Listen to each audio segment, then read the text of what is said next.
నమస్కారం గురుగారు. శ్రీమాత్రే నమః. శ్రీ గురుభ్యో నమః. గురుగారు, ఈ పరాభవనామ సంవత్సరం మీన రాశి వాళ్ళకి ఎటువంటి ఫలితాలను తీసుకొస్తుంది?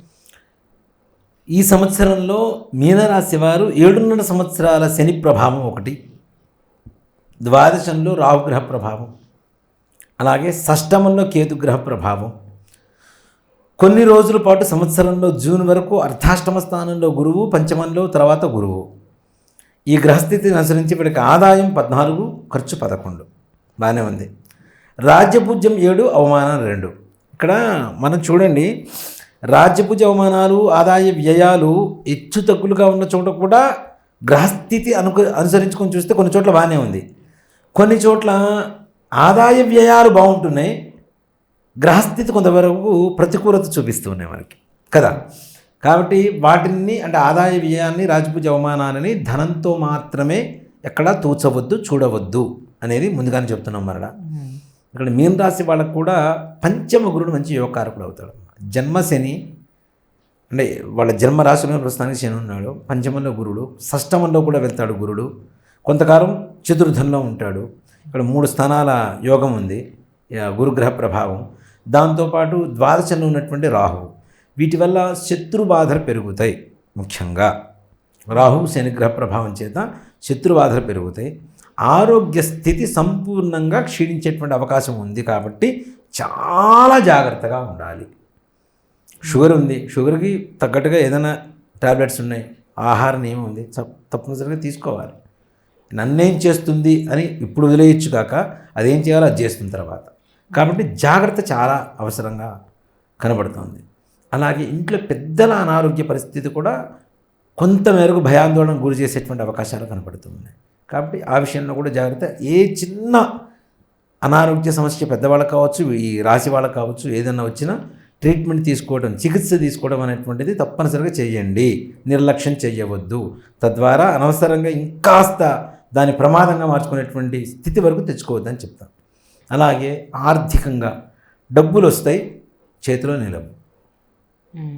ఖర్చు ఖర్చు ఖర్చు ఖర్చు ఖర్చు ఖర్చు. వీళ్ళది ఎలా ఉంటుందంటే, ఈ సంవత్సరంలో 1,00,000 రూపాయలు వస్తున్నాయి, 1,25,000 ముందుగా బడ్జెట్ వేసుకొని పెట్టుకుంటారు వీళ్ళు. ఖర్చు ఈ 25,000 బయట నుంచి తీసుకురావాలి కదా. నేను చెప్పేది ఏంటంటే, 1,00,000 రూపాయలు వస్తున్నప్పుడు 1,00,000 రూపాయలుగా బడ్జెట్ వేసుకోండి. మిగిలిన 25,000 బయట నుంచి అప్పు తీసుకొచ్చేంత ప్రమాదం చేయవద్దు. అప్పు అప్పుడే విరోధం గ్యారంటీ. తర్వాత అదొక ప్రమాదంగా మారిపోతుంది, విషంలాగా మారిపోతుంది, మన జీవితాన్ని కొంగదీసేటువంటి పరిస్థితి వరకు తీసుకెళ్తుంది. కాబట్టి దయచేసి అప్పు కాకుండా ఉన్నంతలోనే, ఎంత ఇప్పుడు మనకి కాళ్ళు ఎంత ఉంటే చాప ఎంత ఉంటే అంతవరకు కాళ్ళు మడుచుకోవాలని ఒక శాస్త్రం ఉంది. అలాగే మనకి ఎంత వస్తుందో దాన్ని బట్టి మనం ఖర్చు నియంత్రించుకోవడం అనేటువంటిది చాలా అవసరమైనటువంటి విషయం. ఆడంబరాలపై అనవసరమైనటువంటి ఖర్చులు పెట్టుకోవద్దు. పిల్లల్ని కూడా ముఖ్యంగా చెప్తున్నాను, ఈ రాశిలో ఉన్నటువంటి తల్లిదండ్రులు కావచ్చు, ఈ రాశిలో ఉన్నటువంటి పిల్లల్ని కావచ్చు, గట్టిగా మందలిస్తే ఇంట్లోంచి బయటికి వెళ్ళిపోతారు. ఇది జాగ్రత్త. గట్టిగా అరిచి కొట్టి తిట్టాము అంటే ఇంట్లోంచి చెప్పకుండా వెళ్ళిపోతే తర్వాత మళ్ళీ వెతుక్కోవాల్సిన బాధ్యత, బాధ మనకే. కాబట్టి ప్రేమగా కూర్చోబెట్టుకొని వాళ్ళకి అర్థమయ్యే విధంగా మాట్లాడండి పిల్లలతో. కాబట్టి కొంతవరకు బెటర్మెంట్ ఉంటుంది. అంతేగాని గట్టిగా అరిచారంటే మాత్రం తర్వాత పడేటువంటి బాధ కూడా మీరే, దాంట్లో ఏమాత్రం కూడా సమస్య లేదు. కాబట్టి పిల్లలతో మంచిగా మాట్లాడండి. అలాగే వాళ్ళకి మార్క్స్ సరిగా రాలేదు, ఎందుకు రాలేదు అనేది పూర్వాపరాలు మీరు తప్పనిసరిగా గమనించి దాన్ని బట్టి కూర్చోబెట్టి మాట్లాడాలి. అంతేగాని గట్టిగా దండించి మాత్రం సస్యమైనా మాట్లాడవద్దు పిల్లలతో. అలాగే ఆర్థికంగా అప్పులు చేస్తే తిప్పలు తప్పవు అనేది మాత్రం గుర్తుపెట్టుకోండి.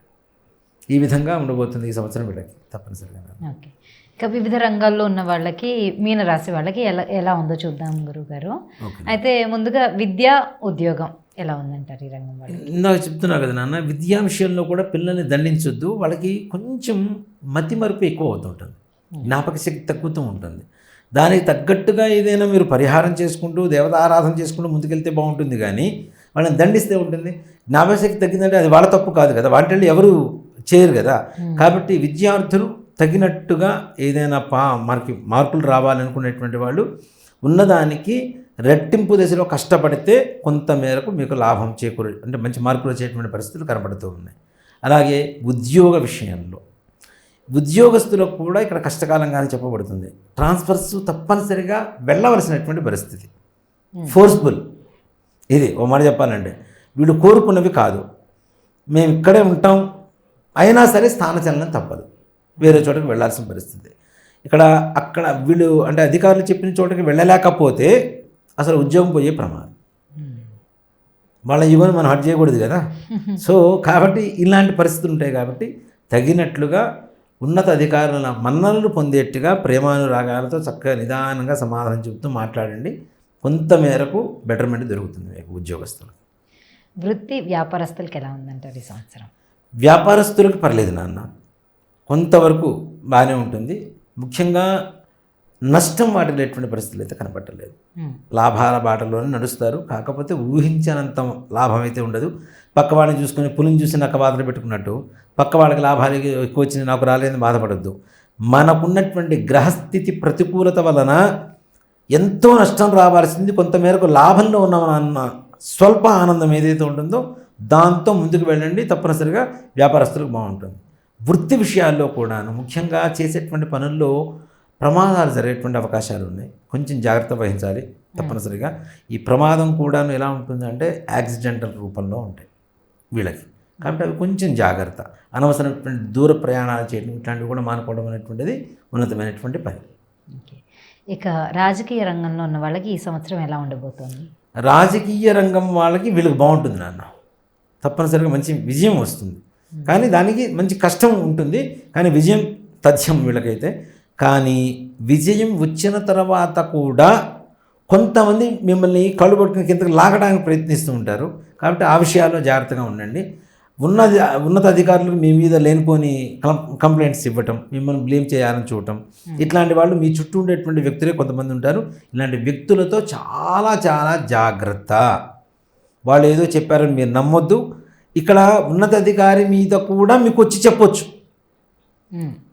పక్క వాళ్ళ మీద మీ దగ్గర వచ్చి చెబుతున్నారండి, మీ గురించి పక్క వాళ్ళతో చెప్తారుగా, కామన్ కదా. సో కాబట్టి దయచేసి అది గమనించండి. మీరు నోరు జారి మీకు తెలిసిన వాళ్ళ దగ్గర బయట వాళ్ళ గురించి మాట్లాడడం అనేది తగ్గించుకోండి. తద్వారా మంచి గుర్తింపు తెచ్చుకోవడానికి అవకాశం దొరుకుతుంది. సినీ రంగంలో ఉన్న వాళ్ళకి ఎలా ఉందంటారు ఈ సంవత్సరం? సినీ పరిశ్రమ వాళ్ళకు కూడా పర్లేదు నాన్న, బాగానే ఉంటుంది. వీళ్ళకి ముఖ్యంగా చెప్పాలి అంటే ఇక్కడ ఆర్టిస్టులు తీసుకుంటే వీళ్ళకి మంచి ఛాన్సెస్ వస్తాయి. వచ్చిన అవకాశాన్ని చేజిక్కించుకుంటూ ముందుకు తీసుకుని వెళ్ళండి. మంచి గుర్తింపు వస్తుంది, ఆర్థికంగా లాభపడతారు. కానీ నిర్మాణ సంస్థలు ఉండేటువంటి వాళ్ళు మాత్రం తగిన జాగ్రత్తలు తీసుకోవాలి. వాళ్ళకి కొంతమేరకు ఆర్థికపరమైనటువంటి నష్టం. ఇప్పుడు ఆర్టిస్ట్ అంటే పెట్టుబడి పెట్టాల్సిన అవసరం లేదు, డైరెక్టర్ అంటే పెట్టుబడి పెట్టాల్సిన అవసరం లేదు. కానీ పెట్టుబడి పెట్టేటువంటి వ్యవస్థలు ఏవైతే ఉన్నాయో సినీ పరిశ్రమలో, టీవీ పరిశ్రమల్లో ఈ మీనరాశి వాళ్ళు కొంచెం జాగ్రత్తగా ఉండాల్సినటువంటి పరిస్థితి కనపడుతుంది. కొంచెం ఆచితూచి అడుగు వేస్తే మంచిది. రియల్ ఎస్టేట్ రంగంలో ఉన్న వాళ్ళకి అలాగే రైతులకి ఈ సంవత్సరం ఎలా ఉంది? రైతులకి బాగానే ఉంటుంది, రియల్ ఎస్టేట్ రంగం వాళ్ళకి బాగానే ఉంటుంది. ఆర్థికపరమైనటువంటి లాభాలు, మంచి లాభాలు తెచ్చిపెడుతుంది. అట్లానే రైతులు కూడా దిగుబడులు బాగుంటాయి. దాంతోపాటు రియల్ ఎస్టేట్ రంగం వాళ్ళు కొత్త వెంచర్లు వేస్తూ ఉంటారు, తద్వారా కూడా లాభపడతారు. ఇంకా మంచి పేరు తెచ్చుకునేటువంటి ప్రయత్నం చేస్తే ఇంకా బాగుంటుంది. సో ఈ సంవత్సరం మీనరాశి వాళ్ళు ఏమైనా శుభకార్యాలు తలపెట్టచ్చు అంటారా? వీళ్ళకి ఒకటి చెప్తానన్న, డబ్బులు ముందుగా సమకూర్చుకొని కార్యక్రమాలు, శుభకార్యాలు ఏవైనా సరే ప్రారంభించండి. వాళ్ళు ఎవరో ఇస్తారు అని చెప్పి మీరు ముందుకు వెళ్ళటం, తద్వారా కొంతవరకు మానసికమైనటువంటి ఒత్తిడి, అనవసరమైనటువంటి మెంటల్ టెన్షన్ తెచ్చుకునే పరిస్థితులు ఉంటాయి. కాబట్టి జాగ్రత్త వహించండి. ముందుగా ఆర్థిక వనరులు సమకూర్చుకున్న తర్వాతనే కార్యంలోకి దిగండి. కాబట్టి ఇది చాలా జాగ్రత్తగా ఉండాల్సింది. డబ్బులు లేక కార్యక్రమాలు ఆగిపోయిన సందర్భాలు కూడా కొన్ని ఉంటాయి నాన్న. కాబట్టి అలాంటి బాధ అది చెప్పుకోలేనంత ఘోరంగా ఉంటుంది, పరువు నష్టం కూడా. కాబట్టి జాగ్రత్త వహించండి. తప్పనిసరిగా ఆర్థికంగా ముందుగా సిద్ధం చేసుకున్న తర్వాత శుభకార్యాలకి ముందుకు వెళ్ళండి. గృహయోగాలు కూడా, అప్పులు మరీ ఇప్పుడు ఎలా ఉంది అంటే బ్యాంకులు కూడా 80% ఇస్తాం, 90% ఇస్తారు. వాళ్ళకేముంది తీసుకోవడానికి, మనం తీసుకుంటాం. కట్టేసరికి వడ్డీలు మీద వడ్డీలు ఎంత భారం అవుతుంది. కాబట్టి ఎక్కువ డబ్బులు మనం కట్టుకొని తక్కువ డబ్బులు లోన్ తీసుకొని ఇల్లు కొనుక్కోవడం అనేది తెలివిగల వాళ్ళ పని. ఇప్పుడు ఏం చేస్తున్నారంటే ఇనిషియల్ పేమెంట్ ఒక 10 lakhs పెడుతున్నారు, లేదా 20 lakhs పెడుతున్నారు. మీకు ₹1 కోటి ఇల్లు కొంటున్నాడు, 80 లక్షలు అప్పు పెడుతున్నాడు. దానివల్ల భారం కూడా పడుతూ ఉంటుంది కదా. అది ఎప్పటికీ 15 సంవత్సరాలు 20 సంవత్సరాలు ఉంటాయి, ఆ భారాలు పడతాయి. కాబట్టి ఆడంబరాల కోసం కాకుండా అవసరాల కోసం చేసేటువంటి అప్పులు ఏవైతే ఉంటాయో అవి కొంతవరకు ధర్మ మార్గంలో ఉంటాయి. కాబట్టి బెటర్మెంట్ ఉంటుంది. అలాగే ముఖ్యంగా ఈ సంతాన యోగం విషయంలో కూడాను ఎక్కువగా అమ్మాయిలు పుట్టేటువంటి రాసుల్లో మీనరాశి వాళ్ళు ఈ సంవత్సరంలో ఎక్కువ మంది ఉంటారు. అదృష్టవంతులు అమ్మాయిలు పుట్టేవాళ్ళు ఎవరైతే ఉన్నారో వాళ్ళు అదృష్టవంతులు. వాళ్ళు మీనరాశి వాళ్ళు ఈ సంవత్సరం ఎక్కువ మంది ఉంటారని చెప్పడంలో ఏమాత్రం కూడా అనుమానం లేదు. ఇక వివాహ యోగం ఎలా ఉందంటారు మీనరాశి వారికి? మీనరాశి వాళ్ళకి వివాహం కొంచెం ఆలస్యం, భయపడాల్సిన అవసరం ఏం లేదు, కానీ జరుగుతుంది. ఎక్కడ? జూన్ టు ఆగస్టు లేదా October to June, 2026 June to August మధ్యలో, లేదా 2026 అక్టోబర్ నుంచి 2027 జూన్ లోపల ఈ సమయాల్లో మంచి సంబంధాలు కుదురుతాయి. ఆ సమయాల్లో చూడండి, ప్రయత్నం చేయండి, మంచి సంబంధాలు కుదురుతాయి, ఇంట్లో వివాహ శుభకార్యాలు తప్పనిసరిగా జరుగుతాయి. ఇక ఏ దేవతారాధన చేస్తే బాగుంటుందంటారు మీనరాశి వారికి ఈ సంవత్సరం? ఈశ్వరారాధన తప్పనిసరిగా చాలా చాలా చాలా అవసరం. ప్రతిరోజు శివాలయానికి వెళ్ళాలి. వీళ్ళు ప్రతి నిత్యం శివాలయానికి వెళ్ళి శివదర్శనం చేసుకోవటం, అలాగే ప్రతి బుధవారం విష్ణుమూర్తి ఆలయానికి వెళ్ళి వెంకటేశ్వర స్వామి వారు కావచ్చు, లేదంటే రాముడు కావచ్చు, కృష్ణుడు కావచ్చు, వీళ్ళకి ఈ దేవతలకి తులసిమాల సమర్పించటం, ప్రదక్షిణాలు చేసి రావడం తప్పనిసరిగా. ఇట్లాంటివి చేయటం వల్ల వీళ్ళకు ఉండేటువంటి కష్టాలు కొంతమేరకు తగ్గిపోతాయి, శుభకార్యాలు ఇంట్లో లక్షణంగా జరగడానికి అవకాశం కనబడుతుంది. అలాగే గురువుగారు, ధన్యవాదాలు. శ్రీమాత్రే నమః. శ్రీ గురుభ్యో నమః.